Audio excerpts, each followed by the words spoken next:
Pag-asa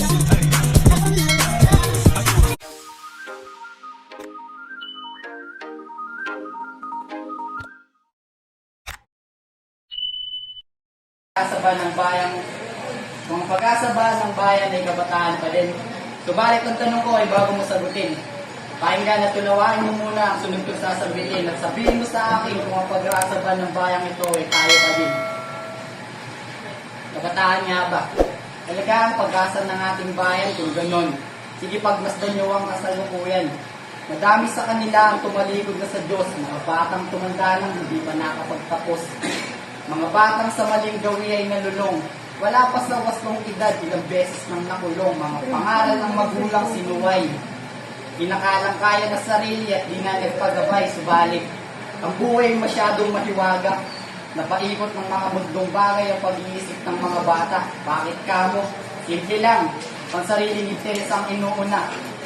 Pamilyang kinalakihan, di na binigyang halaga. Walang kwenta, walang saysay ang pangaral ni inay. Walang takot kahit makagalitan ni itay. Mali ba ako? Sa tingin ko ay hindi. Pag-isipan ng mabuti kung di ka mahihigpit. Kapag ganun man ang mangyari, humarap sa salamin at tingnan mo ang refleksyon kung walang bahid ng dilim.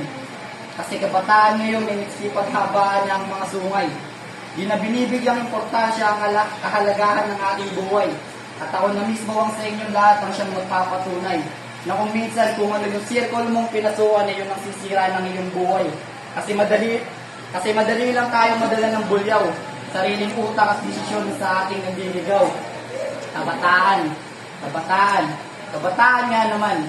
Alam na mali pero yun pa ginagawa. Nagpakasasa sa mali hanggang buhay mapariwara. Lakas ng tama, no? Lalo na pag nakasindi. Sarap daw ng pakiramdam, chilang at komportable. Mga ulol, yung tawa nyo minsan na hindi na tama. Alam nyo ng mali, pinipilit nyo pang itama. O siya. Maiba tayo. Dumako naman tayo sa batang ina. Hindi binigyan ng pangalan ni ina, kaya ayun, naging batang ina. Nauna naman, ba't ang agang bumuka?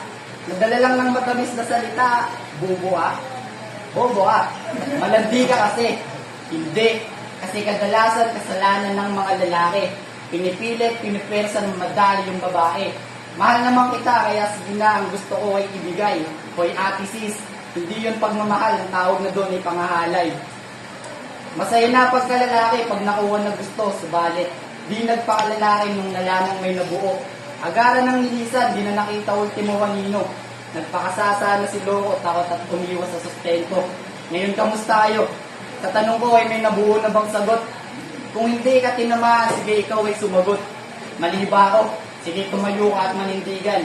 At ang aking katanungan ay muli nating balikan. At ang tanong ko sa iyo, kaibigan, ay kung tayo pa din bang mga kabataan ng pag-asa nitong ating lupang sinilangan?